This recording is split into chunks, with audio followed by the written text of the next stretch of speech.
your smile. Now the sunshine brings the light. Fill me out with a flame.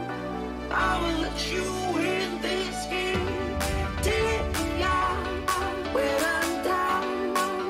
'Cause with you I'm safe and sound. I'm safe and sound. I'm safe and sound. I'm safe and sound. I'm safe and sound. I'm safe and sound. I'm safe and sound. I'm safe and sound. I'm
safe and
Cracky.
Stream, so give me 1 second. Alright, There we go. Welcome everybody. Now you can hear me. How are you doing? Beautiful evening tonight. Hope you guys enjoying. Let's get this show going. Today on my right we have Jay Wheeler coming back for an infamous cast himself, joined by Xenolod on the left side. Wait, Xenolod? You go ahead and tell me what's your name, Mister. Xenolod? Oh, my real name. Xenolod. There we go. Yeah, okay. Okay, because I It's keep calling you confusing. Xenolod because of Xenomorphs, But other than that, Xenolod is joining us today, and as always, Oppo GX Best Browser out there. We're gonna watch a little bit of a clip later on. For now, we have a beautiful game on our hand. One beautiful series, best of two. It's coming right ahead. It's gonna be Rocket Core Gemini versus Tiger Stance. And tell us a bit about those teams. What can we expect tonight? Well, for both teams, it is a little bit of a up the ladder movement for them because they're both sitting at 4 points. Not had the greatest start to the season so far. I think it's 2-0-3 for Rocket Core Gemini, and it is 1-2-2 for the side of Tiger Stance. So both teams going to be looking to pick up some wins here, looking to get some points, and I think these two teams will be quite evenly matched.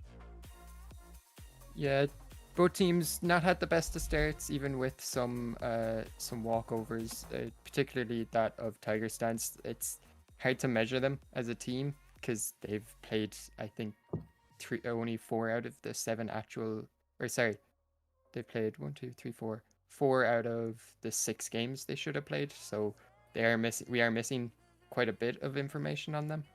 That being said, I actually do have a bit of hope for Rocket Core Gemini over Tiger Stance. Just looking at the roster straight away, considering having a challenger on your team is always a benefit. Definitely. Yeah, it is. My customers Yeah. are wanting to join, right? yeah. Yes, The game I'm lobby's full. gonna tell them. But other than that, just go ahead, Javiel, tell us.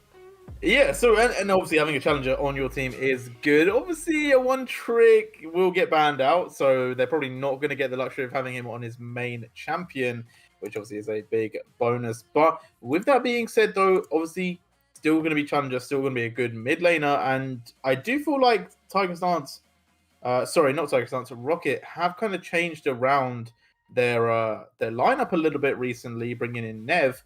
And we'll have to see how that kind of plays out, if that gives them more favor, if it starts to kind of boost their potential to start getting these wins, we'll have to see. And Tiger Stance, also quite an interesting team. I will say both these teams do like to pick some different comps, shall we say, as we are going to be having a pretty exciting pickle ban phase. Indeed, and talking about pick and ban, we're about to get into it, but anything that we need to watch out for, Xenolod here, anything that we have to basically be aware when it comes to those teams? I think we mentioned the Talon previous to the stream, but anything else that is a bit spicy that we should have an eye on? Well, I think Rocket Core are a lot more targetable than Tiger Stance typically. Like their top laner, bit of a Wukong one trick. Or wait, I think that might have been their old top laner, but I have to check that now. But Warwick is a pick they've taken, I think, almost 4 in 3 of their games so far. And it hasn't really served them well. I mean, as we said, neither teams have had very good starts so far. And then beyond that, probably a couple of enchanter bans that'll want to take that comfort away from their bottom laner, as well as probably Zilean. It's an annoying pick to want to deal with, especially when, as a team, if they just naturally go towards defending Lurks as their mid laner, who is that challenger player, something like Zilean that can just hit the reset button is something I'd be very worried about taking away.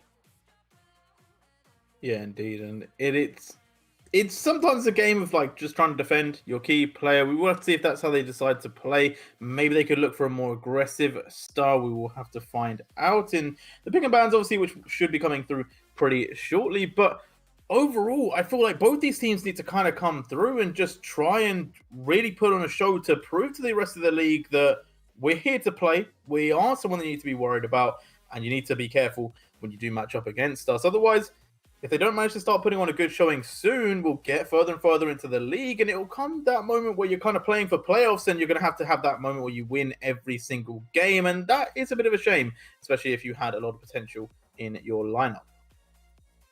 Yeah, it's already straight into the bans, and a couple of expected ones now taken away from Tiger Stance that did see quite a bit of play. And while it was a loss for Tiger Stance, it had a really scary KDA of like 13-1, I think. And then other than that, Tiger Stance just trying to take away as many picks from Lurks as they can.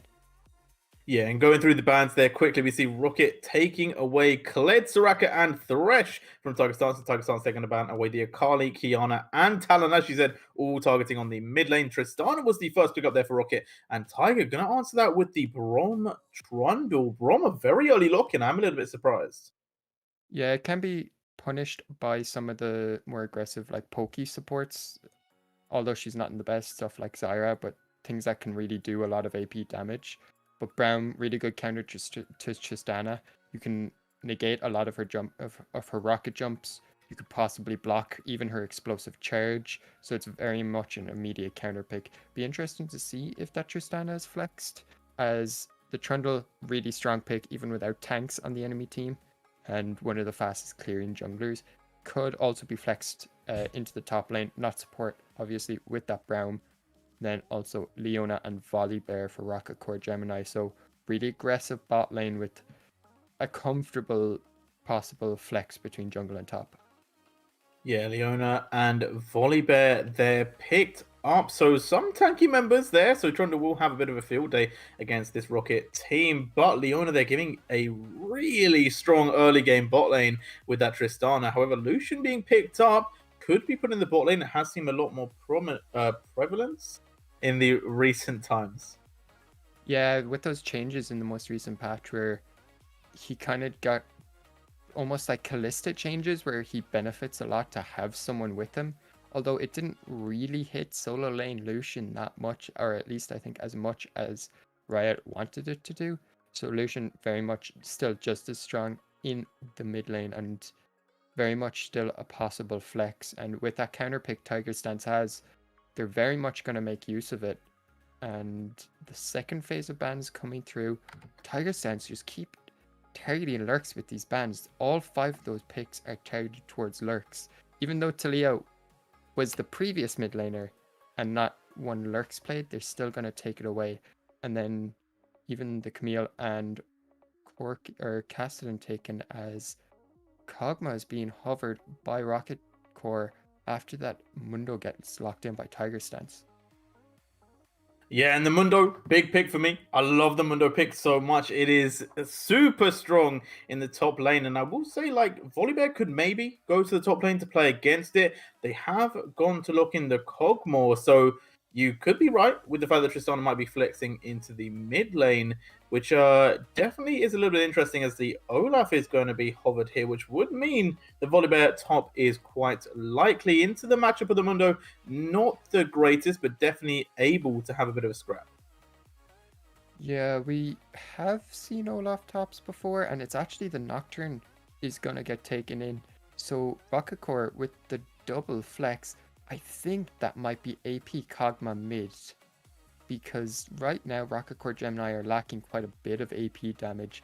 Wouldn't opt too well into the Lucian's early game, and even the Volley and Nocturne can still be flexed, but Tiger Stance gonna lock in that comfort Yone for them in that mid lane. Yeah, and it's fair enough. Like the Yone, a very strong pick. It goes well with this team as having high AD. I will say they haven't really got any AP from the side of Tiger Stance, which I am a little bit surprised about. It seems like both teams almost opting into full AD comps. Obviously, the Kog'Maw, if it does go mid, could be AP, so Rocket will have an answer to that. But with being a Talon main, I guess playing AD mids makes a lot of sense. I'm surprised that maybe Aurelia isn't on the list of champions that they do play, but who knows? I'm definitely excited to see the Yone come out. It's not the most common of picks all the time, and I think it can do quite a bit of damage, especially into things like the Kog'Maw and the Volibear when they're not that they're very immobile. Sorry, and Yone will not find it very difficult to get on top of them. Yeah, this Yone, I think whatever it goes into the mid lane, it wouldn't be too bad. Tristana can bully it like it does any early game pick, but I can't help but feel that it's this Kog'Maw going into the mid lane, because Kog'Maw Leona doesn't sound like a reliable bot lane that you want. You always want to pair Kog'Maw with that Enchantress supports. So yeah, it's just really interesting that Rocket Core Gemini is still held on to those flexes. Like even now, we're still not sure where anything's going. But I think on the side of Tiger Stance, that full AD, it isn't too worrying. Mundo still does quite a bit of AP damage. Even Trundle's Subjugate is AP damage. It's percentage max HP. And Rocket Core, they don't have super reliable tanks. Volibear will still be building a bit of damage. He'll be going that Divine Sunderer more than likely. And other than that, it's Orsi Nev and that Leona. Realistically, Tiger Stance, they don't need mixed damage when the idea is to just kill the supports, as well as the fact that Trundle can always just take all that armor and AP that Volibear is building up. So I'm not too worried about it on Tiger Stance's side, but I am on Rocket Core's side. But right now, Lurks is hovering that Kog'Maw, which is kind of to be expected. Yeah, and Lurks are going to pick that one up in the mid lane, and I'm not fully sold on the Kog'Maw. Like, I like that they wanted to incorporate some AP damage.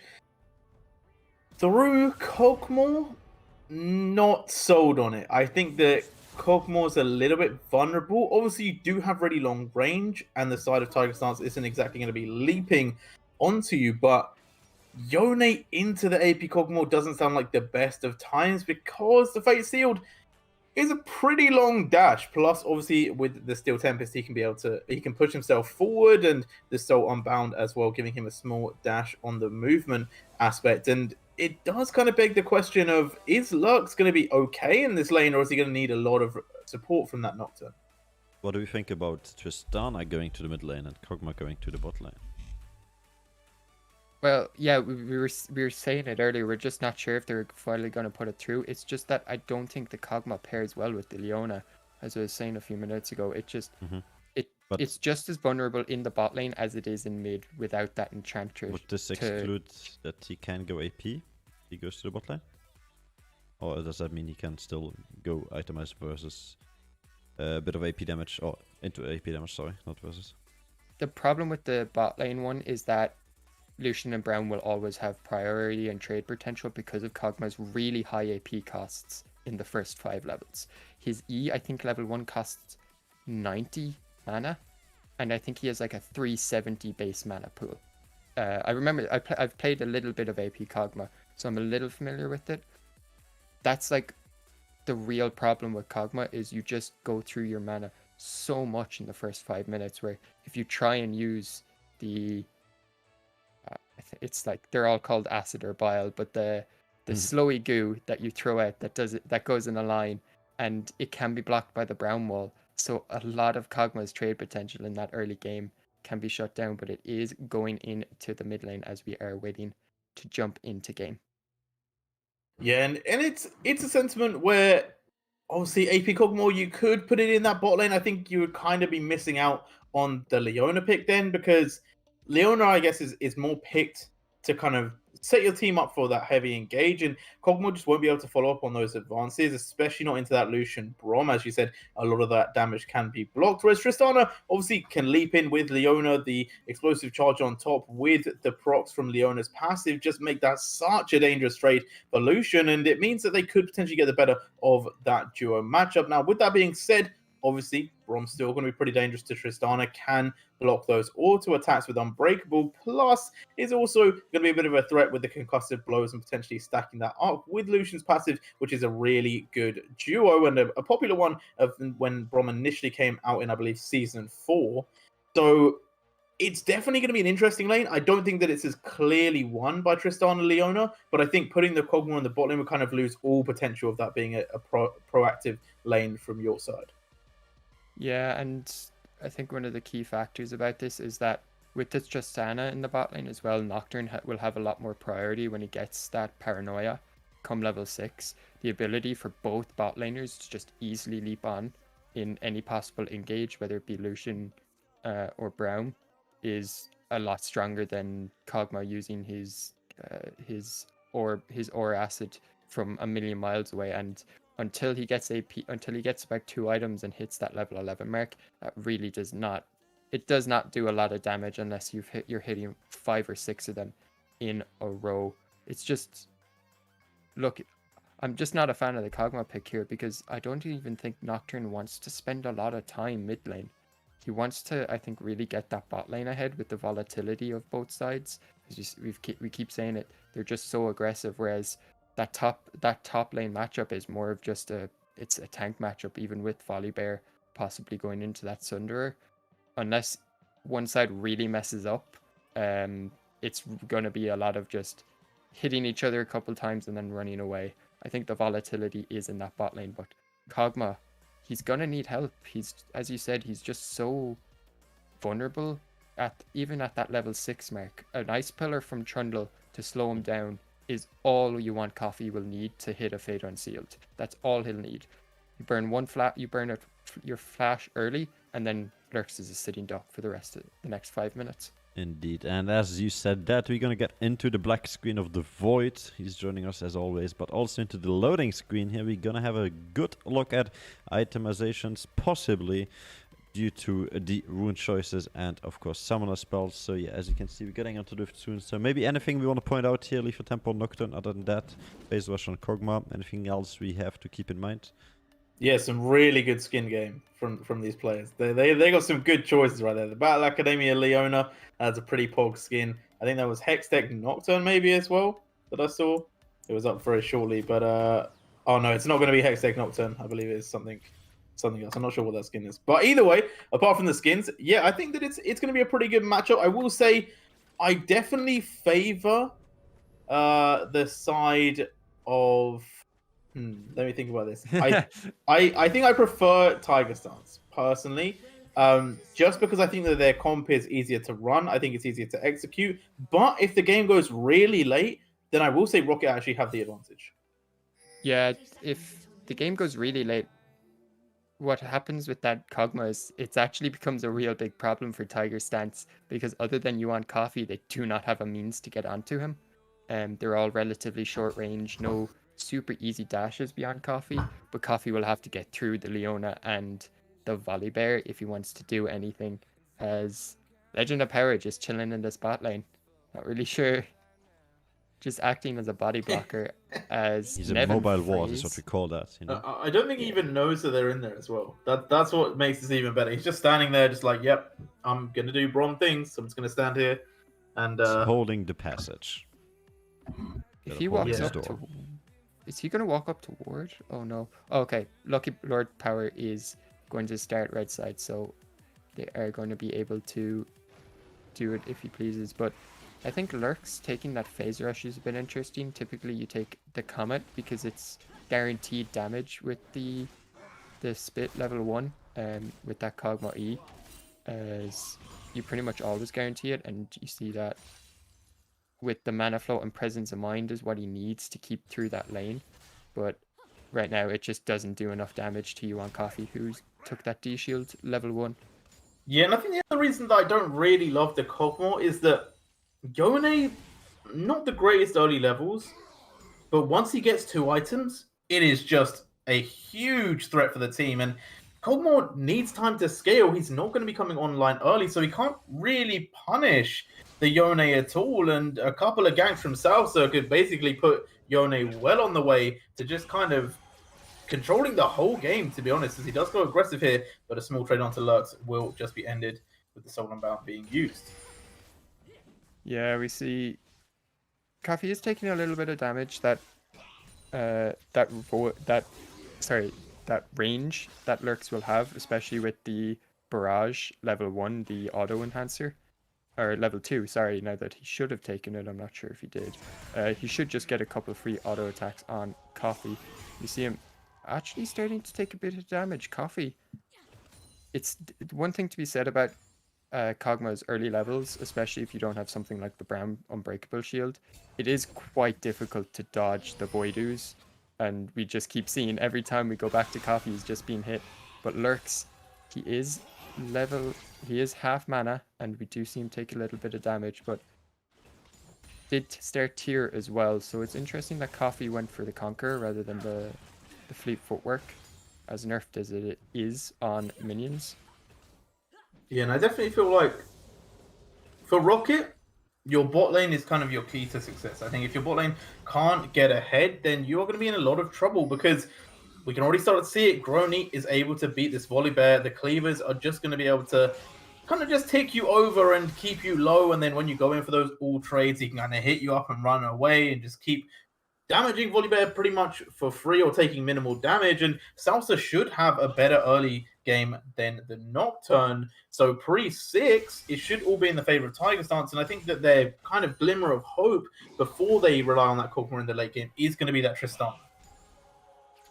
Yeah, we keep going on about that Tristana in the early game, but nothing has happened for this early 4 minutes. And it is actually falling behind. FaZe 10 CS back on Narcos in that early game, so lost quite a bit of CS, and the same can be said in that top side. Grony, good 10 CS lead over Puppy Namer, as Lurk's already starting to run even further low on mana and has popped both pots, whereas Coffee hasn't had his pot for a long time, as Lord K-Power is looking for something bot as the Zenith Blade hits. Nev, though, going to be able to find the Zenith Blade. In goes Tristana, looking to get onto Narcos, but not able to get too much damage down. But there goes the concussive blows, and they are going to be able to lock down the Lucian. Good gank there coming out from Lord K-Power, as they do manage to sneak in and help out their bot lane to pick up the first blood.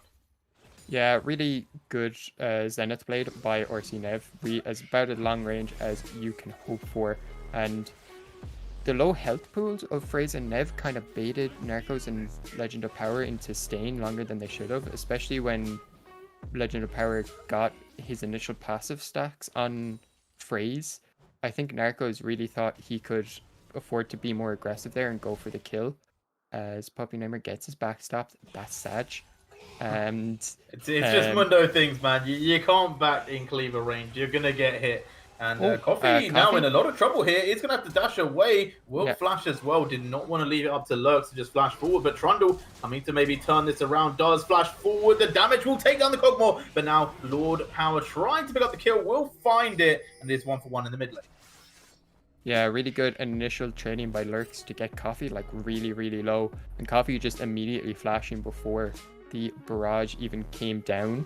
Or in that final hit, as you see, as the back gets stopped, Coffee, even with this low mana, Coffee just not respecting the Arcane Barrage, the auto attack enhancer from Lurks, and just getting taken so low. And Lurks, I don't think he had mana for his ore, but Salsa, we see the strength of that Ice Pillar, as he's just able to run down Lurks. As we said, he did have trouble, as we are into another fight already. Yeah, we're going to find Power now in a bit of trouble. He's going to be able to fear off the Trundle, but here comes Narcos. They're looking for more as Nev going to be stunned up, but Lux is on their way. Living Artillery going to be able to put a lot of damage down. Paranoia over the wall as well, able to keep chasing on to the Brom, but they're not going to be able to lock him down just yet. So far, 1-for-0, as they did take down Salsa in a good turnaround play there, coming out from Rocket.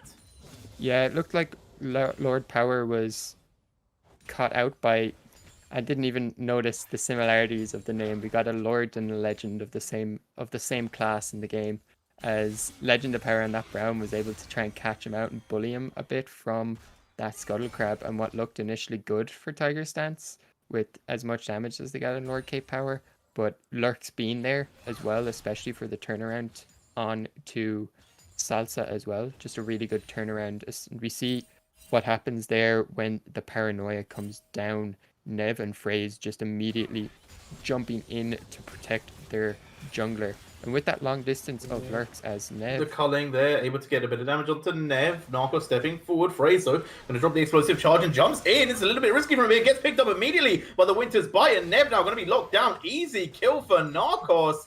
And a very questionable engage there coming out from FaZe. Didn't have the exhaust yet and just jumped straight in. Was not able to get the Lucian. And that will give a bit of power back over to the bot lane for Tiger. And one thing I really want to quickly mention is that Mundo is building quite a substantial lead. Puppy Namer TP'd into that mid lane when we saw all the flashes for the Yone and also for Lurks. But it kind of left Grony on an island. He got some CS, he got that experience, he got that gold, and now is up TP and is up levels and up CS. Yeah, I think Mundo is a lot stronger in the early game at the moment, and Puppy Namer can't even realistically build Grievous Wounds now to stop his ult. They made that change in the most recent patch where he gets percentage bonus health based on what he should gain.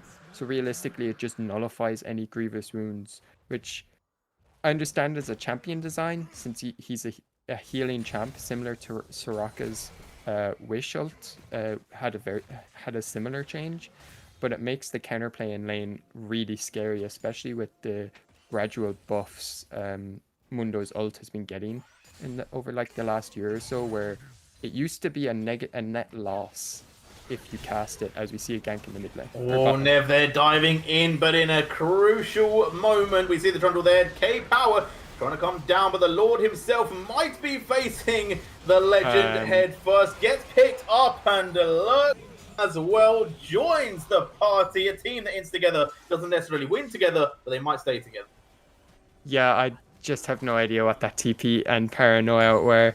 We see Nev and FaZe doing what they've done best, which is just be aggressive. And they're not even level 6 here when I think they take this all in. And Salsa just expecting the Zenith Blade in.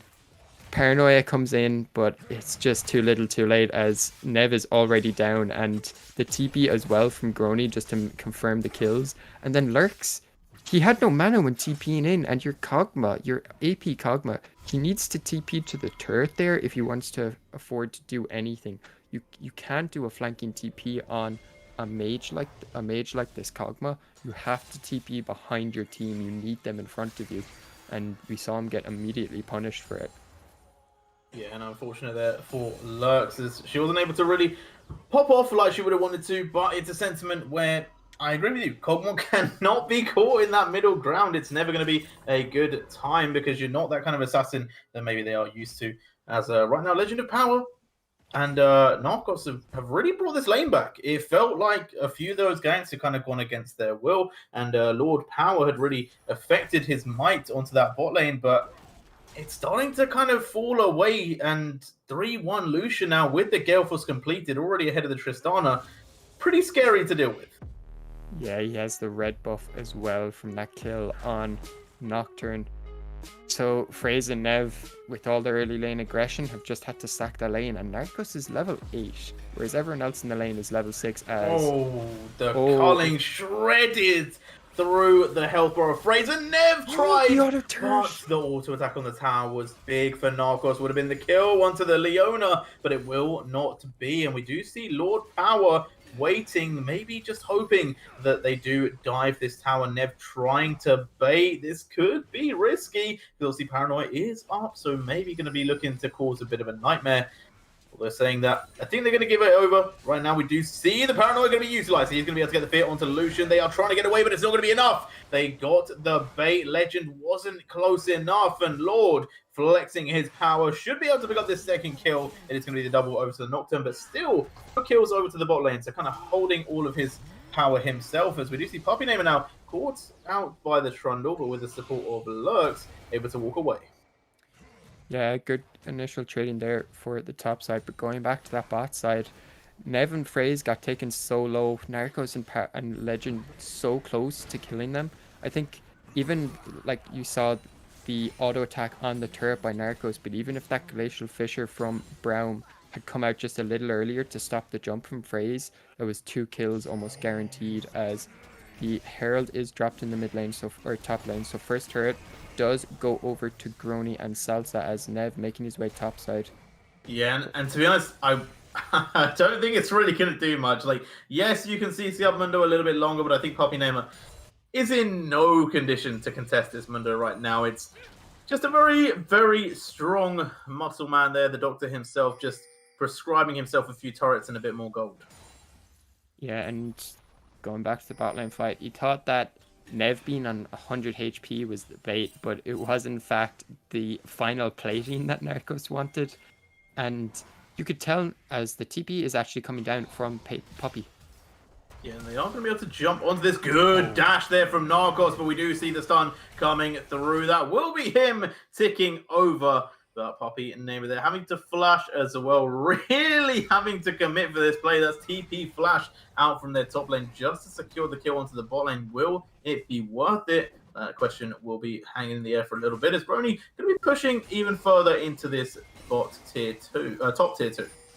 Yeah, and one thing about taking this top tier 2 early, I'd actually wouldn't mind if Puppey just sacked the top tier 2, because what that allows is it allows Lurks to actually potentially rotate top lane, and having such a long lane to freeze and defend into, especially with the first Drake going over to Rocket Core Gemini. He said it that if this goes extreme late game, it goes in the favor of Rocket Core Gemini, and they really wanted to go as late as possible. And they're actually going to get the second Drake as well, despite Narcos and Legend, I think, are still stronger despite Narcos being cut out as much as he did. So it's honestly really interesting calls by Tiger Stance. They should be stronger in this early, like you said. Grony really should be affording to be more aggressive with Salsa. They're a really briefy frontline at this point in the game because Phraze and Lurks just lack a little bit more damage that they'd like. But I just have to question the two Drakes being given over by Tiger Stance. If they start to even get ahead a slight bit, it does still is still in the favor of Rocket Core Gemini when that soul comes up.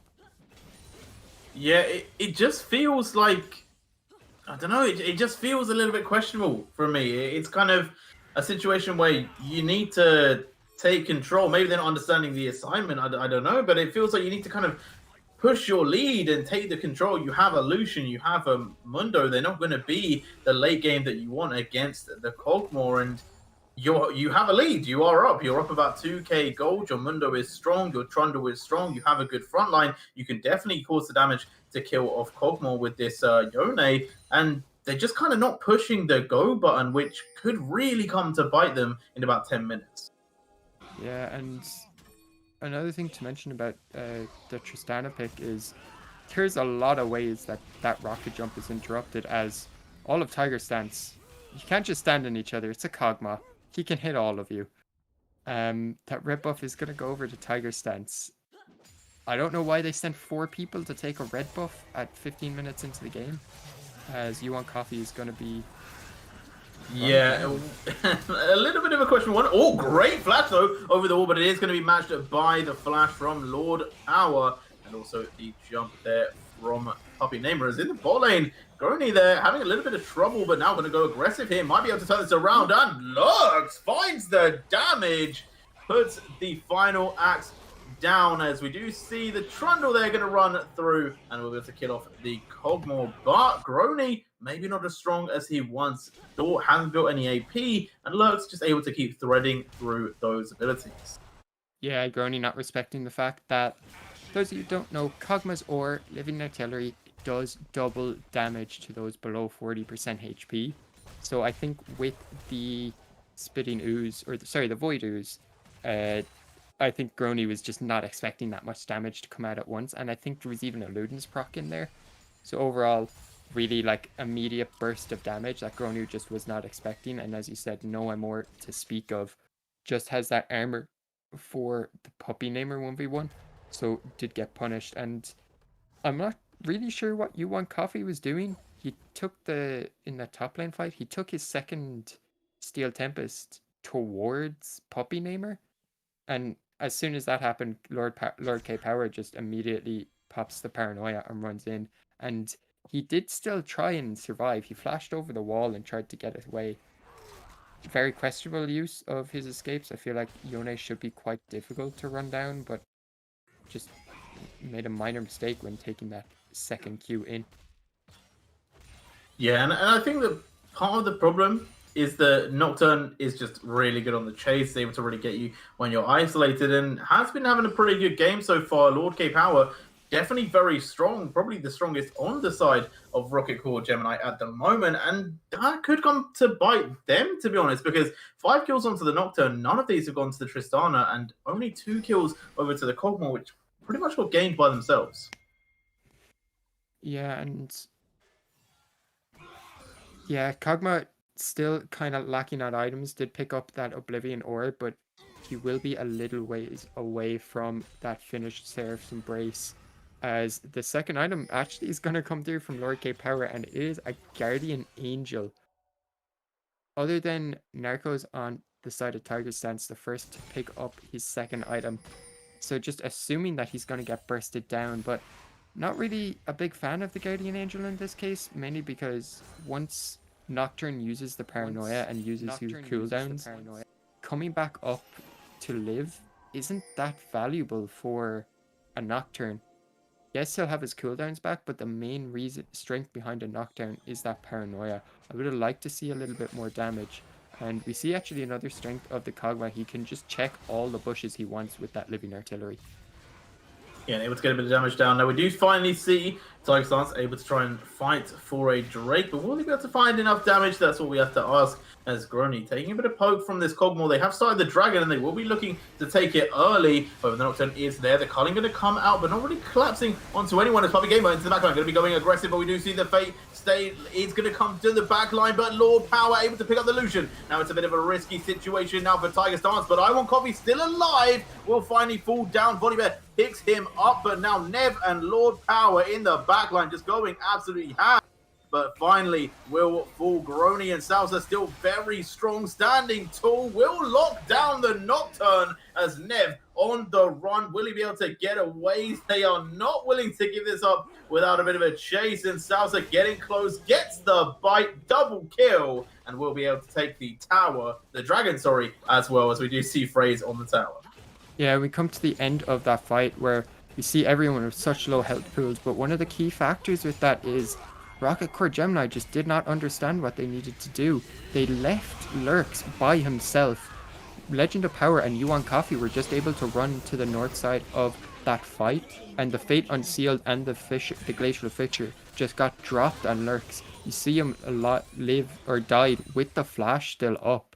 So they were just able to immediately pop Lurks, and the rest of that just became an absolute scrap as we see what happened with Rocket Core Gemini. They just lacked that little bit of damage. Tristana Trace still missing that second item, whereas Narcos did have the Essence Reaver as mentioned, and yeah, just beyond without Lurks in that control point where to use the Spinning Ooze and the Living Artillery, as Tiger Stance didn't actually take the Drake. That's a bit questionable.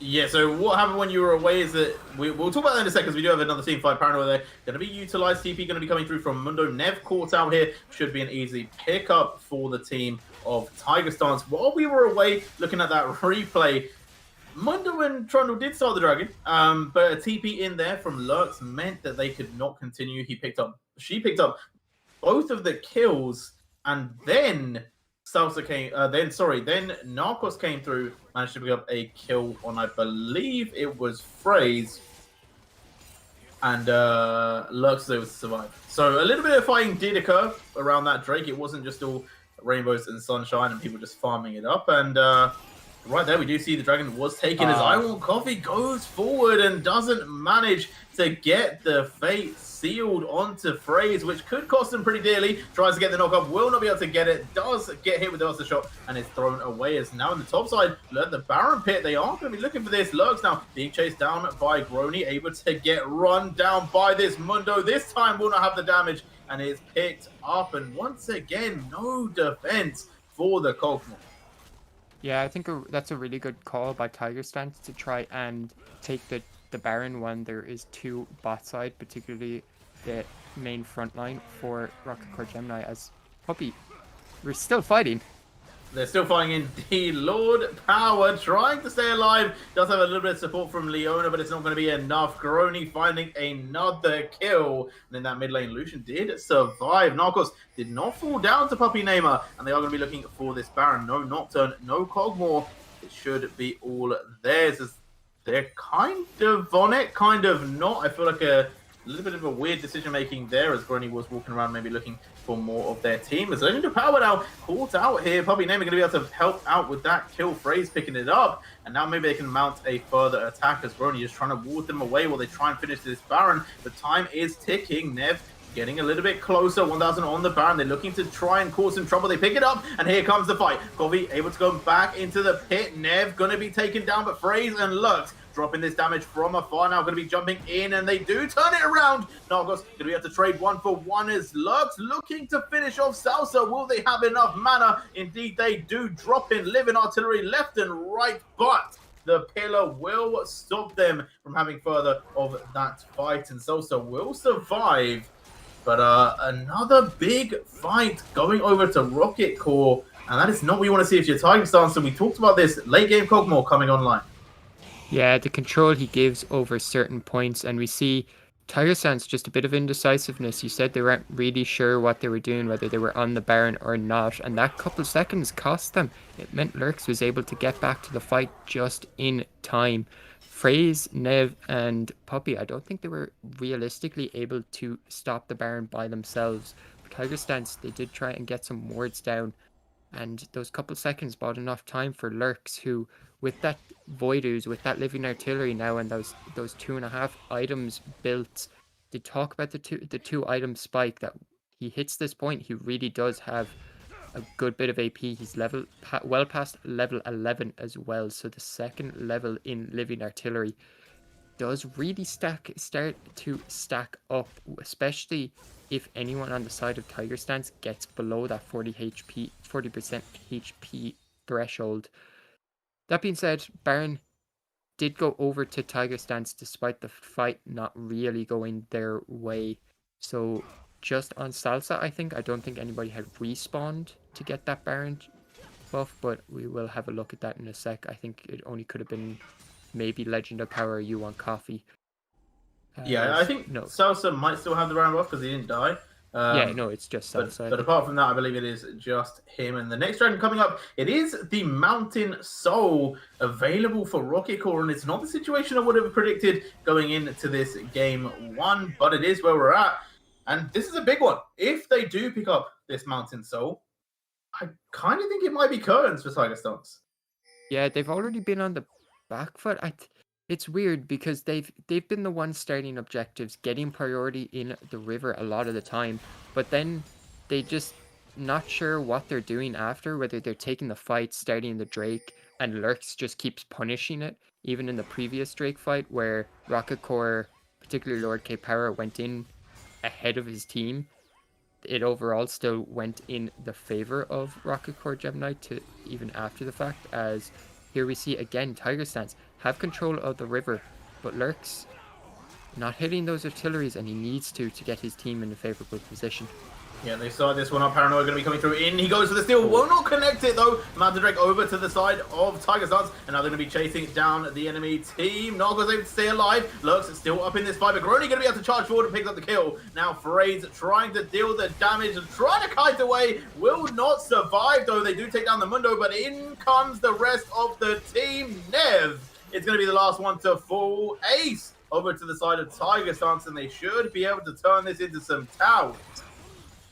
Yeah, really big win for Tiger Stance. We saw the key factor there being You Want Coffee. He got a brilliant Fate Unsealed on both Lurks and FaZe.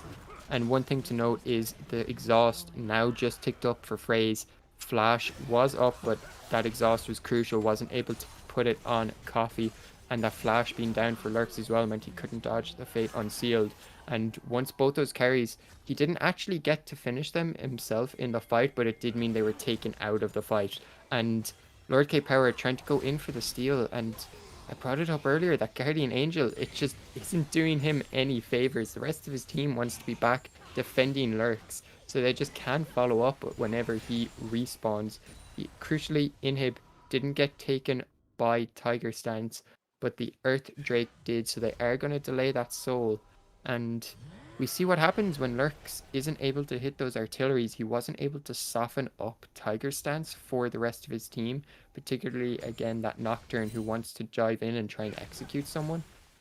So Lurks needs to hit those artilleries. It's crucial that the fight starts about 30 seconds before anyone goes in for Rocket Core Gemini. And we saw like a hard win for Tiger Stance when they just pulled the trigger on the rest of Rocket Core, as we see another fight now. Yeah, and Coffee able to jump away as the explosive charge goes through. That was a bit of a weird interaction. Yeah, it leaped. It was weird. But all in all, it's it looked really good for Rocky Core, I won't lie. Tiger Stance, I thought they were pretty much out of it. I thought they were going to lose that fight. But they came back, they brought some fire, and they definitely managed to burn Rocket Core. And I'm a little bit worried now where if Rocket Core aren't able to keep replicating some of the fights they've been able to do, then this could almost be a one and done. A big ace here for the side of Tiger Stance could be the end of the game. Yeah, and I think what Rocket Core needs to do in these team fights is, as we see, the Paranoia just popped in mid lane.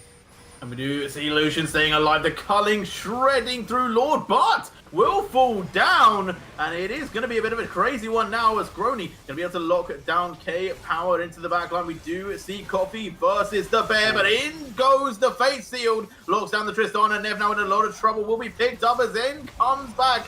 A Coffee, the Bear still alive, but not for long. Another ace. And they're going to be running straight into the base. But do they have the pace to end this game? I think they might. 20 seconds on Lord K Power. He is the first up, and 4 really up on the side of Tiger Stance. And Trundle and Yone are just objective destroyers. So I think this is the game for Tiger Stance, and that's all off Lord K Power just pulling the trigger on Paranoia for really no good reason. The rest of the team was not in a good state. FaZe had to flash rocket jump to get on to Narcos and get even within range of auto attack, as Tiger Stance will take the Nexus and the first game in this series. Yeah, and a bit of a head scratcher, I would say. I felt like Rocket Core were doing really well when I didn't expect them to do well, and then they just kind of tripped. And when they tripped, they weren't able to regain their footing. They got just absolutely smashed in those last 2 team fights, and that's really all that Tiger Stance needed. They picked up 2 team fight wins and basically just ended the game. Yeah, and I mentioned it in both those team fights, but I think, and we saw it in the I think it was the second Drake fight that Rocket Core lost before. Key factor was Lord K Power just using Paranoia to jump in. I thought the Kog'Maw is what didn't fit into this comp, but realistically, I think it was the Nocturne, who, again, yeah, we see that 14k damage with the Guardian Angel. It just doesn't at all lend itself to what his team wants to do. He needs to adapt, use his Paranoia as a defensive tool when Tiger Stance tries to go in. If he uses it to try and neutralize, particularly, I think you want Coffee on that Yone. If he ever tries to go in, pop the Paranoia, and all just spread out, and he can only ever get one of Lurks or FaZe, if even. And it just allows it. Another thing that Paranoia would do as a defensive tool would buy time for Lurks to pop those artilleries, as whenever you see that Paranoia, your instinct is to run away, especially as a team. And Tiger Stance would have been maybe found it harder to dodge those artilleries. But I can't help but feel like this is kind of lost off the back of Lord K Power's engages. Yeah, definitely in that last fight. I think that obviously it takes a team to lose. Like it's not going to be on one player, but yeah, that last engage definitely a little bit questionable. And the fact that the team followed, you could also say the same. You know, if they were like, you know what, this isn't the one, they could have maybe just backed away, but they didn't. They followed through. They tried to get the kill, and it looked at the start. They did pick up Lucian very early, but then the Yone was able to do Yone things and just kind of turn it around in their favor. And obviously, if you go down in those late stages, the timers are long, and their team is definitely strong. So they were able to knock down those towers, and just kind of ends there. It's very abrupt. Definitely not how I would have expected that game to end, especially with how strong Rocket Core looked in the early game. So realistically, if we were going to run this back, which we're about to, I would really like to see Rocket Core pick a more early game focused team,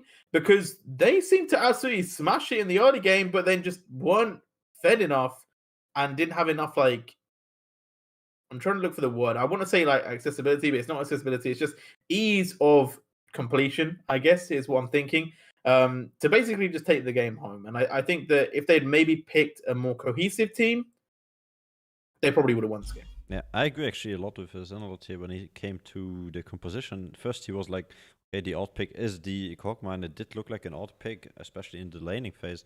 But then he did perform well, and then he realized it's actually Nocturne that is the odd pick, because they did have engage on Volibear, they did have engage on Leona. All they actually needed was somebody to protect the Kog'Maw. So I would have loved to see some more defensive style jungler that gives you this kiting possibility for a Kog'Maw. And yeah, I'm definitely sure if he was, let's say Poppy is in like the worst condition, but still a Poppy would have done the job against the Yoni, against anybody else that jumps into the Kog'Maw, and just keep them away.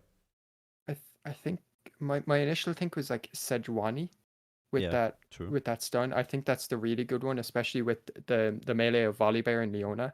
It acts identical almost to Brown passive, where it's just it's a 4-hit stun for melees. The only difference is that you need to be melee to proc it for Sejuani. So Tristana and Kog'Maw can't benefit from it, but to just be able to lock down Yone with even just the ult on that Sejuani, I think that's like the key factor. That being said, Volibear did not contribute in any meaningful way to that game. We Mhm. saw him try and run down Narcos like twice with the storm call, and he just got ran away from.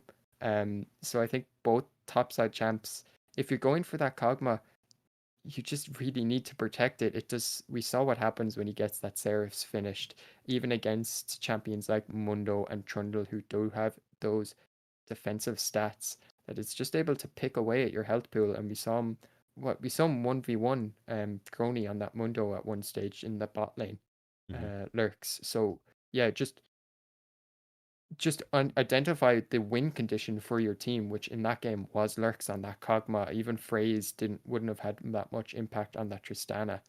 So just a little bit better identification of your win con as a team from Rocket Core, and put your top laners, if they're gonna play weak side, which Volibear did in that game, just go full defensive. Go on Ornn, go on Malphite. And a Yeah. Malphite would have I think would have done really well. Would have shut down You Want Coffee, especially when there's only one real method for Tiger Stance to get on you, which we talked about it. It was just Yone. That was the only person that could kill Kog'Maw, but he did do it. He did it 3 times, and that was enough for Tiger Stance to win the game. Yeah, we'll get into pick and ban game for game 2. We'll see who they decide to lock in. We'll see if they switch up the teams as well. So far, Tigerstan's going with the same bans they had in game 1, going to be the Kiana and the Talon. So no surprises there. Not allowing Lurks onto her favorite champion, as we do see Kled, Trundle, and Thresh all banned away by Rocket Core. Echo, they're going to be the follow-up for Tigerstans. Yeah, it's interesting that they took away the Trundle. I didn't really think it was too much of a problem, but I guess Tigers or Rocket Core Gemini were not a fan of it. Tiger Stance not really going to change up the pick bans. If it ain't broke, don't fix it. Even though I think it really is broke, I think they did have a lot of problems in the early game, and that they need to take away some of the other options for Rocket Core. That being said, I'm not sure which of those picks you take away. None of those are super top tier picks, but it'd be interesting to see that some of the picks that got through with their strength, see if Mundo gets through again. I think that was a real problem for Rocket Core, as they are going to take the Kled away again, which is I think a really strong pick for Tiger Stance. As the Thresh, I think, are we frozen? Uh, It's it's not ticking not. down for me. Oh, there we go. Yeah. There we go. Graves coming through. It is going to be Tiger Stance's first lock-in. As we do see Rocket Core answering with the Xin Shao Volibear, a much better jungle top pairing in my eyes at least. But I kind of wish they had held the Volibear a little bit longer. I feel like giving the Volibear immediately, or maybe held the Xin a little bit longer, it just feels like it gives away immediately who's playing where. I think the Xin Zhao is fine. I think Xin Zhao is such a strong jungler, and he does what Lord K. Perro wanted to do in the last game, which is with that engage, but this time he has the Crescent Gauge to survive just that little bit longer. He also can't engage as deep as Nocturne, and without the backup. So Xin Zhao really like that pick here, but I agree with the Volibear pick. Much too early. I think maybe if you take support there, but I really think that might be a solo lane Graves, but with that Nair pick to counter the Volibear, as Braum also going to taken by Tiger Stance this time, rather than the I had it. Mundo. No, sorry, they had Bram themselves. Leona was for Rocket Core. My apologies. Yeah. It was, so yeah, and Rocket Core gonna actually take the Kog'Maw again. I Interesting. I don't I know think that about goes that mid. one. I like it. I'm actually. I backing it. you might like it. I don't really love it. Like I think it's got potential to be good. I think it was played well. Yes. I don't think that Lurks played it badly. I just feel like into this team so far in a team fight, I can't really see you surviving very long unless you pick maybe it as ADC and maybe you do put it with something like a Lulu because Nara is going to dive into that backline. Graves is very strong if he steps into range of you. Brom can block a bit of damage as well, and they still have that mid to pick. Assassins could come about awry, and if they pick Yone again, what are you going to do differently? Yeah, I think that is true. Yone, I think, just will do the same job he did last game. Volibear, he, as I said in the previous game, he just didn't contribute anything to this top lane or to the team as a whole. It feels like we need to pick a comfortable top laner for a top lane, but they're not using his aggression correctly. They weren't going around shutting down turrets with dives. Like a Nocturne and Jin Zhao, they're both really good dive champs. And Volibear was just nowhere. He wasn't making crossplay maps. In fact, Grony was the one on the Mundo who's not exactly a crossplay map champion. He doesn't come in, press his aura to heal up, and all of a sudden just kill everyone. It just heals him. As the Lux is taken from Rocket Core Gemini, we could be seeing a double enchanter support bot lane, which I think would lend itself really well to this Kog'Maw and Jin Zhao. Well, I don't know. It puts me in a weird situation there because if they do, then yes, I agree that it'll be Well, that's better important. for the Kog'Maw, but at the same time, you're putting all your eggs into this basket, and I'm not gonna lie, Tiger Stance feel like they've kind of got what they need. They've picked up the LeBlanc. They're taking the Vayne, which I do like. A lot of mobility there, going to be pretty strong. And with Brom, I do think Vayne isn't the greatest in the early game, but obviously can proc that passive, and if you do well, you're a sitting duck. Yeah, and if it is a double enchanter support, even if it's Kog'Maw Lux support, I'm pretty sure Vayne doesn't have a good time. I'm pretty sure you tumble once and then you get 3 more spells will come down on top of you, as the Ashe is actually going to get locked in for Rocket Core Gemini. So instead of that aggressive, it's a complete contrast from the previous game where they took that Tristana Leona, and instead they're going for a lot more defensive poke utility bot lane in that of Lux and Ashe, which I agree with. We talked about it a couple times in the previous game. Oh, sorry. Where Rocket Core Gemini were way more aggressive than they should have been, to the point where we saw Trundle, Salsa, just sitting behind his team because he knew they would go aggressive, and they knew that Zenith Blade would be going in on cooldown. So yeah, I like this change up from Rocket Core Gemini, particularly towards that bot lane. And yeah, the Xin Zhao, I do like it more than the Nocturne. I think it's a better pick overall, but still have to question that Volibear pick.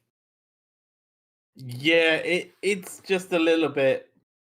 It's a little bit questionable for me. Like again, their team comp doesn't really go fully together in my eyes. I don't know. It just feels like there's certain like aspects that feel like they're kind of lacking, because they're kind of going with 2 different mindsets, and that's kind of what we said wasn't. Well, we kind of said that was kind of the problem last time, and they haven't really corrected it. Yeah, they've changed the bot lane. I think that maybe they thought that was the problem, which it kind of was. It was an aggressive bot lane, so it didn't lend itself well to Kog'Maw. But another problem is that they changed the bot lane to fit more towards Kog'Maw's style. But that top lane, which is also a problem, it didn't fit towards Kog'Maw's style, they kept the same. And that's arguably the more key factor, because you can change the other carries on a team without changing it too much. But if you don't change the frontline issues, which is, again, that Volibear, I would have just liked a better a more simplistic tank. Whereas that Volibears are aggressive. They go in, they use the Storm Call to at least charge in. We saw Puppey do it constantly on Narcos on that Lucian. But it's just he's trying to do it solo. He's not doing it in conjunction with the team. And even when he does, it'll be really difficult for Lurks and Phraze to follow up on. So the only thing I can see is like long range enchanted arrows and then Puppy Namer and Lord K Power shutting off the turret and doing dives. But I'm kind of scratching my head there. I'm kind of digging for some kind of cohesion between this Rocket Core team. Yeah, I'm interested to get into this game. I think that because I won't lie, we've kind of harshed on Rocket Core a little bit there, saying that we don't love their comp. But then on Tiger Stars' team, I also feel kind of similar. There's also a few question marks that I'm not really understanding. Like, I think that they've picked this Vayne. Personally, I would have rather seen something like Ezreal, someone that can deal out poke just as well, can build a bit tanky, so not going to be super squishy, could get away from the Volibear when they do dive in, and with Braum is just one of the best ADCs to pair it with. So that's personally what I would have liked to see. The fact that they have Graves as well, I think Graves is really good. I think there's a lot of potential with the pick, but it's not like the top tier, but it's less of my issue. I do think that the Vayne is the main one for me, but we'll have to see how they play it. If they play their team fights correctly, going in with the Gnar and the LeBlanc, I think they have the potential to just blow up Lurks every single time, which is going to be a little bit sad for Rocket Core. Yeah, honestly, I think, I mean, I said in chat already, since we're having a great time about cheering for Rocket Core, but honestly, they picked exactly the same issue they had last time. They have literally no backline defensive players, like Sure Deluxe has a bind and a shield, and that's about it. Maybe an Ashold, hey. But yeah, the second Gnar goes Mega and he goes in, I'm pretty sure just seeing dead bodies all across the floor for Rocket Core. So yeah, I'm a bit scared of this. Yeah, I think Tiger Stance, they have that little bit more engaged that they were missing. Mundo and Trundle, they don't really have a hard engage themselves. They want to follow up, but now he just has that massive jump when he goes Mega. And I think even you want Coffee rather than the Yone, which has to dedicate to an all-in on this LeBlanc, with that aura cooldown being so low later on in the game, he can just afford to be a lot more annoying. He can go in, poke Lurks and Phraze a lot more, even Nev, poke them down with a lot of damage without dedicating to a fight. So he can soften them up, which is something Tiger Stance were really missing in our last game. They had no way of like poking the enemy team without fully dedicating to a fight. Okay, I heard Pokimane. What are you thinking about? If we're getting host by Pokimane now, it's confirmed he's the Oracle. But yeah, J7 like those dogs and up when they hear squirrel, he's like Pokimane. Okay, buddy, relax there, buddy. maybe 5 years ago, and she was actually like interesting. Now she's just one of these people on the internet. Too good. Oh, Rough, flaming on stream. Oh, wow. Damn. Okay, shots have been fired. If you hear this, Pokey. CE, just letting you know of stream quality. Pointing that out. All she does on stream is nowadays eat, I think, or something like that. What do? We present you the best memes, the hottest raps, and of course a hot track in the background. I didn't leak anything, I swear. And of course the best gameplay when it comes to amateur League of Legends. So what do you really want to see? Diamond 3 Valorant player? Or this beautiful... We have challenger players on this stream. True. They're on Kog'Maw, but they're still challenger players. Not on their main, which is Talon. They're on Kog'Maw, which is almost couldn't be further away from the same champion. But I'm excited for this game. You know what? Because I think Rocket Core did definitely surprise me in game one because I thought their comp was a little bit yikes. This comp, I don't want to say I like it more, but I get that there's more synergy from the bot lane. And if they play around their bot lane and their mid a little bit more, so let's say Volibear doesn't dive in, he kind of stays back and stuns anyone that comes into the team, then I think they have a chance of winning this. Yeah, and I think while I don't like the Volibear pick, in terms of that jungle pick. It's similar for Nocturne. In fact, I think it's even easier now on the Jin Zhao, where just use the ult defensively. Just use that Crescent Guard. If Grony ever tries to go in while Crescent Guard is up, he should not be allowed anywhere near the back line of Rocket Core Gemini. That should just be banned. It should be just knocked away the minute he gets that 100 rage. That being said, I said the same for Nocturne, where he should just be popping the paranoia whenever Yone tries to go in, and Volibear should be stunning him down. But Yuan Coffee got all the engages he wanted. That's a lot of pings. Rocket Core Gemini has a plan. Let's see if it fails or if it is successful, and therefore will bring them a little bit of an edge, which they definitely need in this game. Yeah, I think definitely need is so true. I will say Salsa going to be a little bit less spicy in the early game this time around because Graves just doesn't have the same early gank pressure that Trundle does. As we do see Legend of Power able to walk away, not going to get slowed by the Kog'Maw, and that will be the engage. So the end of the invade is done. We do see Graves able to get a deep ward onto the red buff, and they might even look to start this red buff. So Xin Zhao will have to be a little bit careful. He will also have to be pretty hot on his toes because he might be at a disadvantage from the get-go. Lord K Power. No. Well, here we go. Oh. He goes. Oh, he has the sweeper, so very smart play. Doesn't get caught out immediately, but we'll take a little bit of poke. So Xin Zhao does have a pretty good clear, so I don't think it's going to really make a difference in terms of what actual... Oh, no. Well, that's sad. I blame Lurks. Lurks should have rotated, killed the ward, so he gets level 2 off the first wave. Are you kidding me? What is happening right now? Well, Phrase getting locked down. Narcos able to get a decent amount of damage down. They've already used the exhaust, and Nev taken a bit of damage too. So a pretty good trade in the end, going over to Rocky Core Gemini, as they do get the slightly better end of that one, but did have to use some sums.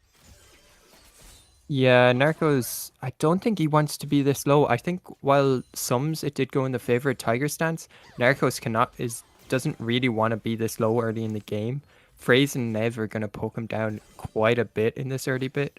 Like, Narcos can survive the first couple of levels, but he's just going to have a little trouble as we see a complete reverse from level 1-2 in the mid lane. Yuan Coffee can just be aggressive. I hate corrupting Pot LeBlanc. It's one of the worst things in the game, in my opinion, but it's so strong with that electrocute. Can just afford to run in, use all the spells aggressively, and proc that electrocute and just bounce back out with the distortion. I hate it so much, but yeah. Yuan Coffee having a bit of a better first few minutes than he did on that Yone. Yeah, and LeBlanc, I think he's just all in all... It's one of those champions that no one loves playing against because it is just very tricky. But we'll see if they can max out on this one, as I Want Coffee will be playing that. Now, Poppy Neymar not getting the better half of this early lane phase. Is Grony there, giving him some time to get some free damage off there. But all in all, pushing him in, getting a little bit of a CS lead, and with the range, should be able to have a lot of the pressure in this lane. Yeah, I think Grony, I'm not sure why he was walking in as he was Mega Gnar. He just actually wants to be Mini Gnar for this early laning. I think, ironically, in the first couple of minutes, if you get Mega Gnar into a melee matchup, you're actually like worse off, despite the bonus HP you get. But interestingly, Salsa, he cleared the red side. He cleared from top to bottom and then went back top. So I think he's actually going to try and pay an early visit to this top lane, as I think Grony is trying to get it to bounce back, but Salsa is actually going to look for a dive. Yeah, and Poppy Neymar is quite low, but with the Sky Splitter, we'll be able to get a shield. Depends if they can get the time down. They are going to wait it out. They let him use the shield, but the wave not in a good position just yet. So Salsa going to try and force this wave underneath the tower. This Poppy Neymar kind of just stuck in the middle of nowhere. They're going to take a decent chunk of damage before they even start the dive. And now Grony, Mega Gnar, trying to get to the Sky Splitter. Will get there, but it won't make too much of a difference. Grony locks him down. First blood in the top lane. Yeah, really good, like, delayed play by Salsa. I'm surprised that no TP came from Lurks. Lord K Power was in no position to help. He was in the bot side as, again, questionable pathing actually. Lord K Power went, I think did he start red? I actually lost track of that now after the initial engage. Yeah, But red, yeah, blue, really good. enemy invade Cox. Okay, so he went red to blue. Okay, and then he just delayed. He still has only 4 camps, so it's very... he's 6 camps. My apologies. My math is wrong. Okay. Narcos? Okay. Well, so Narcos there, trying to avoid the gank, decided to flash over the wall, was definitely very far away, so probably could have just walked all the way out, but decided to play it in their eyes very safely and flashed over the wall. So we'll be able to avoid the gank from Lord K Power, but we'll have to use the flash, which could come to hurt them. So obviously the Lux Binding and potentially the level 6 Ash Arrow could cause a bit of problems in that bottom. Yeah, and I think one of the... Oh, good binding by Orsi Nev. I think one of the things that Narcos is actually taking a lot of damage. We talked about it earlier. I think what Narcos was trying to avoid was him getting zoned off that big wave. Because I think if that wave had crashed, Lord K Power could have just sat in the Tribush or by Krugs and just zoned Narcos off the whole wave as... Ooh, Narcos getting taken very low, but Salsa is here.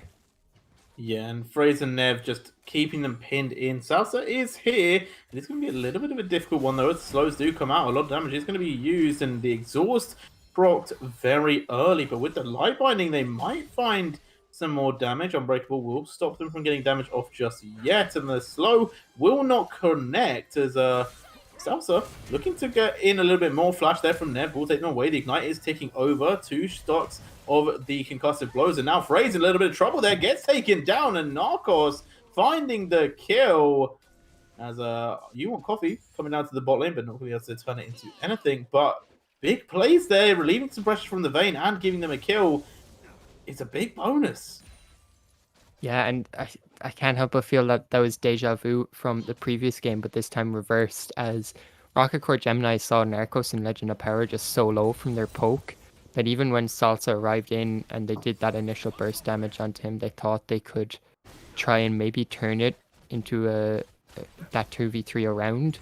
But Salsa, once that initial burst come down, just had so much damage as Puppy Name are actually going to get chunked a little low by that ult from Grony. But nothing going to happen as the Drake is also picked up for Tiger Stance. So it seems like a complete turnaround, honestly, from the first game for both teams.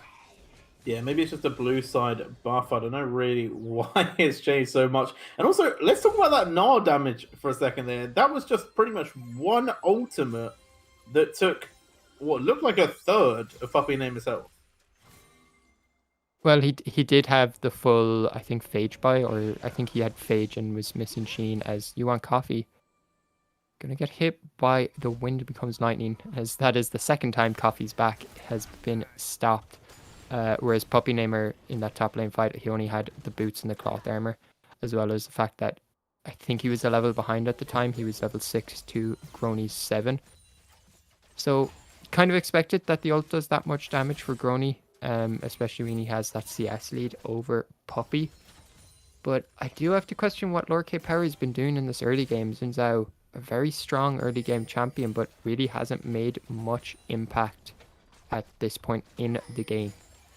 Yeah, it's like earlier when he went for the Krugs. I'm surprised he didn't go for an early gank. They were pushed up there in the middle of the lane. You could have swooped around behind that Tribush and just kind of gone straight for it. But instead, just farming up, not really putting their power onto the map. And that is definitely a little bit damning if you are Xin Zhao. Like, as the game goes on, you don't get that much stronger. So being ahead is really important to your success, especially when taking on something like a Graves, who is already starting to out-farm you. But now Graves, they're going to be going aggressive. The Glacial Fissure is thrown down as Narcos able to walk away. K-Power now getting quite a bit of damage though onto Braum. They pick it up, but it goes over to Nev. That could be a little bit damning for them, as it is the support that takes that one. Now in comes the Blanc, gets a bit of damage down south, able to drop at the end of the line. Frey's taking quite a bit of damage, but no one going to be in kill range. Yeah, very, I think, aggressive in an early fight from Rocket Core Gemini. I think they could have waited that little bit longer. I think they had read the fact that Tiger Stance were looking for that gank. Yuan Coffee was spotted on that control ward going into the bot side river in mid lane. So I think Rocket Core knew that something was happening if Yuan Coffee was making their way bot side. I think a Hawkshot also had seen the fact that Salsa's top side was fully cleared. So they knew something was happening. And FaZe pulled that trigger with the Enchantal Crested Arrow a little early. I think they could have gotten 1 or 2 more kills, especially with Lurks dedicating that TP down as well. Overall, still a really good pickup as Lord K Power might be caught out. Ooh, Coffee there, able to get the chains on. Not going to be able to get any more, though, as the Lurk's able to ward them away. Has the Living Artillery. And Coffee also kind of low on mana there, so wasn't fully ready to... Well, I don't know if they could have had their whole combination or their whole rotation pulled off there with the mana that they had, but better to be safe than sorry. And K-Power still not really able to do too much on the map, as we do see Salsa looking for the Rift Herald. And the biggest change that I'm surprised about in this game is that objectively, it's all going the way of Tiger Stance. Yeah, and this is all with Salsa and Yuan Coffee in particular just being more proactive on the map. Yuan Coffee has just been able to leave their lane more and has a lot more potential prio over Lurks than they did in the previous game on that Yone rather than on the Yone other than the LeBlanc. LeBlanc just has much more aggression, as the Herald is again popped as we see another fight also. Great Unbreakable there does stop the stun power from the arrows. On the top side, Herald is utilizing. In comes Coffee. They're looking for this play, but double TPs coming out from the team's Cower is there as well, and in goes Volibear. Someone going to take him pretty close to the vein, but not going to be able to find it, but they do pick off the vein. Sorry, it was the LeBlanc that I was talking about, and now they're going to be looking for more. 1 kill already going down. All 5 members in this bot side as Brave is still just pushing on the top side, but Legend needs to be careful here. Living Artillery coming down, but not going to find its mark. And Grony should be able to protect this tower for a little bit, but if he gets caught out, could be in trouble here. Will take some damage as the team are trying to keep pushing this one. Tier 2 in the top side still goes down, as they are going to keep pushing onto this tier 1. So far, just taking a few plays, but it looks like they are going to start to back away. Yeah, and big win for Rocket Core Gemini in that turnaround. They were a little bit more, I think they were about 3k gold behind, but now closing it just that little bit to 2k. As Ooh, Grony going aggressive though, gets the slam against the Lux, and Nev is taking a lot of damage. Yuan Coffee picks up the kill as Grony taking a few too many tower shots here. Does get the stun onto the Ash, and Coffee going aggressive but misses the first distortion, and now in trouble with the slowing autos. It's going to be taken down. Grony trying to run away. K-Power does get the Wind Becomes Lightning, but the hop away will get Grony out of there. Yeah, and you said it. I think that was crucial. Yuan Coffee missed that first distortion, so didn't get the electrocute proc off on FaZe immediately. So just wasn't able to pick off FaZe before that fight. And Grony with a really good initial slam against the wall, as K-Power is just going to get bullied by Legend of Power. Yeah, and Legend of Power just standing there and autoing, and we do get the Vayne coming through. Final Spark going to be dodged away. Great survival from Lord K Power, but it will not be enough as FaZe able just to get underneath the tower. Will survive. Although saying that, Salsa is trying to commit for this, goes forward, gets the end of the line, and ends up killing FaZe so easily. Yeah, and I didn't even notice that Graves had shield bow, which is not something I expect as Legend of Power. Again, Legend of Power is just so aggressive. Will die for it. Maybe a little bit of miscommunication between Salsa and Legend of Power, as one more auto would have locked down Nev. And here comes a roaming Volibear into the bot lane. Puppy Namus setting up for this Drake. It is Cloud Drake. And I'm a little bit surprised it's only the second Drake of the game. I know we talked about getting onto the dragons and making sure that you claim them, making sure that you don't get too far behind, but feels like they're just losing farm and experience and pressure by sending this Volibear down so early. Yeah, that being said, they can sack it a little bit. Puppy has already been playing weak side a bit, but looking at the CS, despite all the fighting and what we thought was positive roaming for Tiger Stance, the CS leads have actually gone in the favor of Rocket Core Gemini.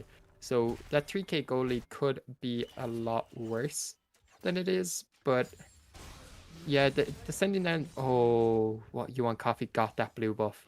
Lord Power is not having a good time. Neither is Lurks in this jungle.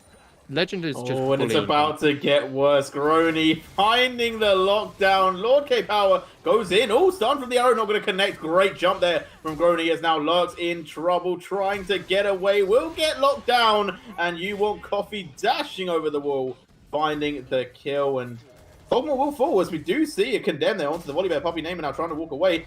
Will Stormbringer over the wall, trying to run, but will he be able to get far enough as Grony getting the slow off here, looking to maybe go mega underneath this tower, but I don't know if they connect onto it just yet, but they're going to be forcing Puppy Namer to stay behind as he is now in a bit of trouble, but the chains don't land, and that will be his ticket out of there. Yeah, managing to get away. Coffee, as you said, crucially missing those chains as...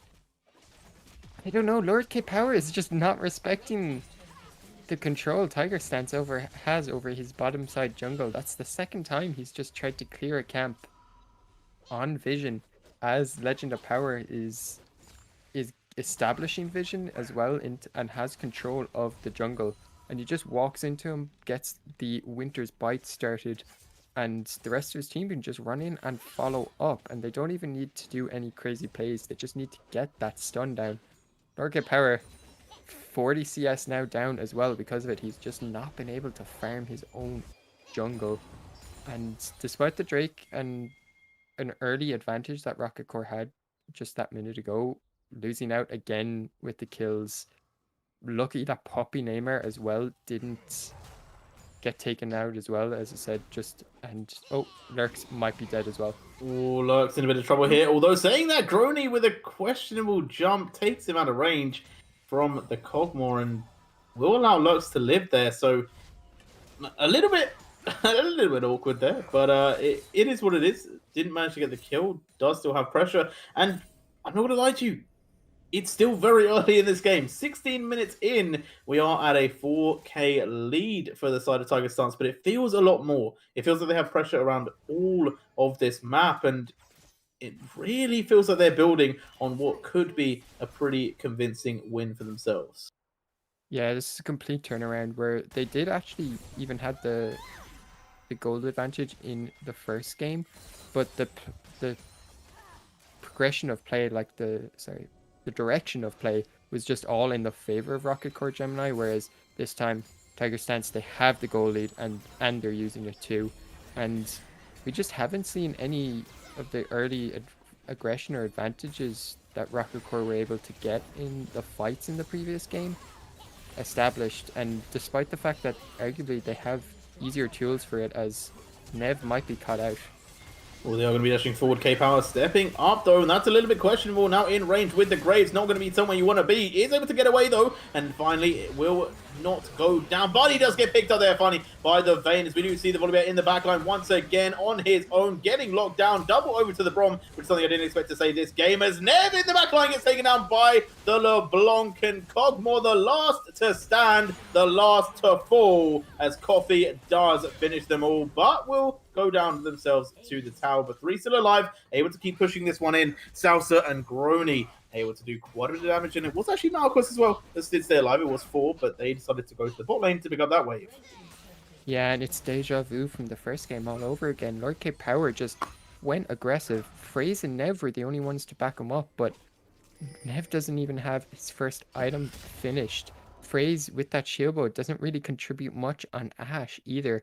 So all that was there was the level 9 jungler who's 3 levels behind his counterpart, as well as his bot lane, who FaZe is even, but even Nev is behind. There's just such a massive experience difference on for both sides. Tiger Stance are just so much further ahead now. And I'm just not sure what Lord K Power was doing. Thought he could survive way longer with the Gore Drinker and Crescent card than he did. He just got so much punished. Salsa was the only one within range of the Crescent guard, but the auto end of the line was just enough to just immediately pop K Power and put him to 100% HP. And then from then on, FaZe and Nev were just trying to play keep away and try and run as much as possible. And Lurks and Puppy Namer, they joined the fight, but they really couldn't contribute much, as Puppy Namer with the Stormbringer.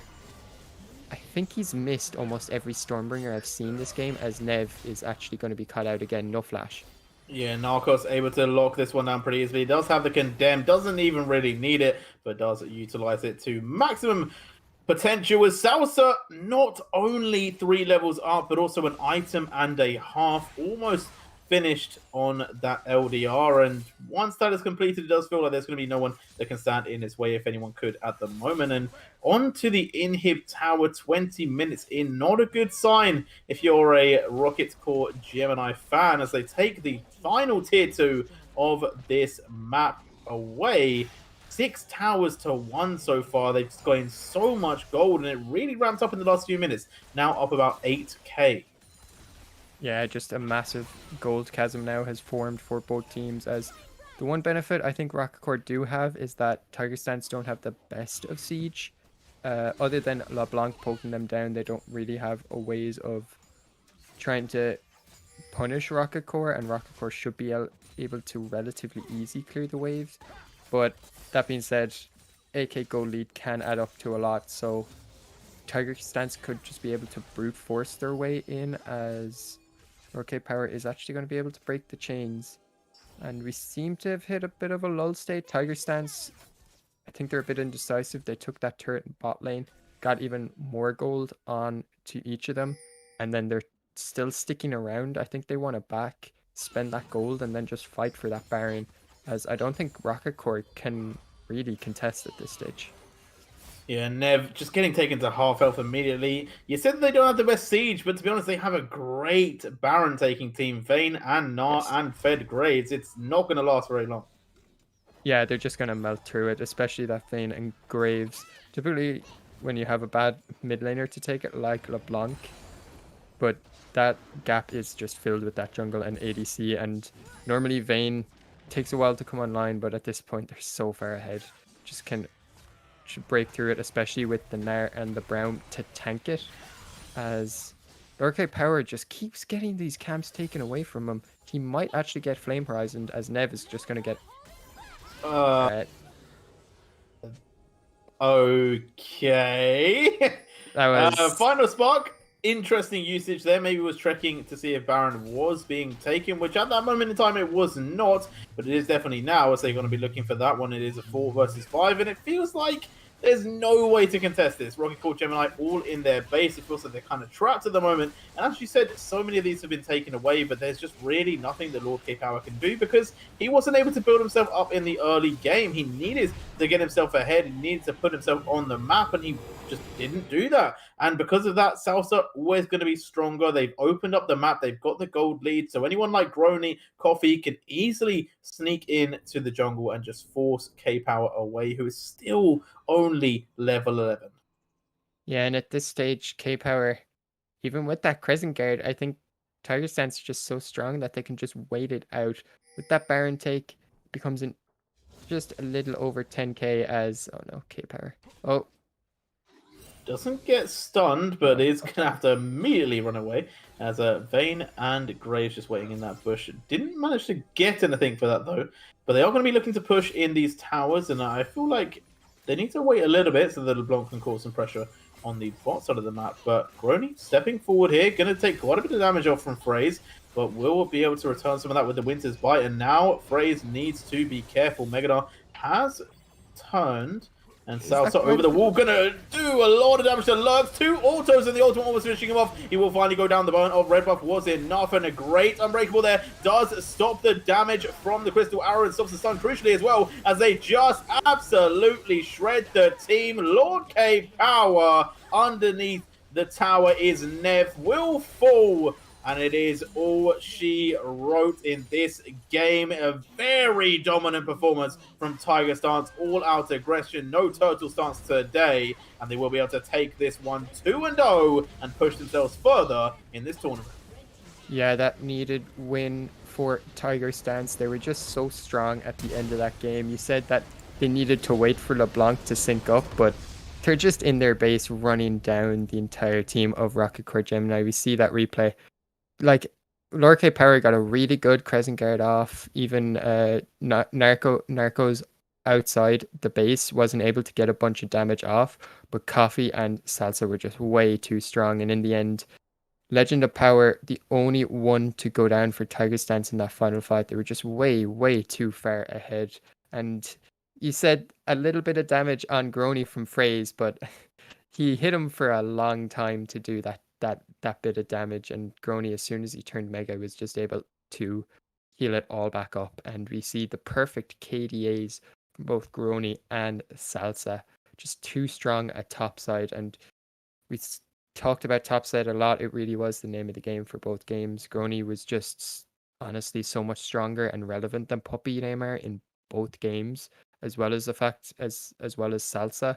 Lord K Power had a good, decent showing on Nocturne, a lot of good counter ganks with that paranoia, but he honestly had no presence in that second game. Yeah, just generally no presence, and it can happen. It's not a reflection of his true potential. I think maybe he just had a bad day at the office. It can happen to anyone, and the Nocturne game was definitely much stronger. But in this one, it is so hard to contest. You didn't get ahead of the Graves, and that is just what Graves does. Later on into those stages, you can't take on Graves to Jin Zhao. He will just always win, and it becomes a sentiment where the game just became a bit unfair. They were just scaled, and they had a good scaling team. So all in all, there isn't really much to say except for the fact that the early game just did not go at all the way of Gemini, and they really paid for it. Yeah, we just keep talking about it. You just have to use that Sun Zhao pick. I think with the changes recently, he has become a lot stronger in the mid to late game. He isn't as he used to be useless. Since his Crescent Guard would knock people away, then they just come back in. But now it's so relevant in the late game. But he still really is our early game focused jungler. The level 2 Sun Zhao gank is still something to be feared by most mid laners at that level. He's one of the few level 2 champs you have to look out for. But just every time there was action, Lord K Power was on the opposite side of the map. We saw bot lane ganks. He was up clearing his own red side. We saw that early bot lane gank from Salsa and Coffee, and Power was, or sorry, the early top lane gank where Salsa was diving Puppey, and he was out stealing K Power's Krugs, where he was not where he needed to be when his team needed him to be there.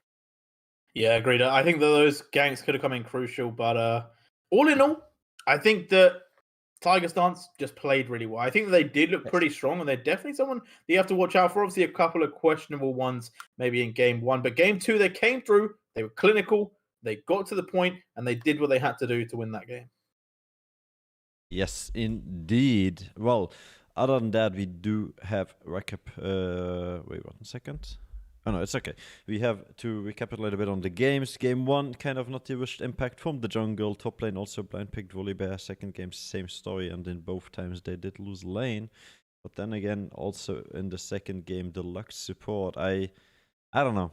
I think any AP support would have done better, like Xerath or even a Nami at this point, or Zillion, who just keeps the Kog'Maw alive. But yeah, it is what it is. Rocket Core, it needs to go back to the drawing board. They did have some solid stance in the first game, 2 Tiger stance. They did have some nice comebacks where we were like, wait, how did they get 3 Drakes? How are they in this position? But in the end, it wasn't quite enough. But yeah, maybe they'll be victorious in the future. They have a few games coming up that are obviously still able to be going into their favor. Until then, however, we have to say goodbye and thank you so much for watching, because we have our Friday evening plan already consumed. That is going to go over to the next week number 3 with day number 1 of the group stage. So let's have it on Monday with that one at 7 p.m. CST or 6 p.m. BST. And if you're interested in joining us for casting, for watching or whatever, make sure to head over to discord.me/connectingesports and definitely have fun with us there. We're gonna rate a great, beautiful person, Toki Saki. He's recovering. But until then, we wish you the bestest of night. Is that a word? Bestest, J-Wheel? English profanity? Greatest. The greatest of nights, as well as... Bestest works. Bestest works, great. As well as you guys hopefully enjoying everything together with us. But yeah, hope you all enjoyed. See you guys next time. Enjoy the rest of your weekend, and peace out.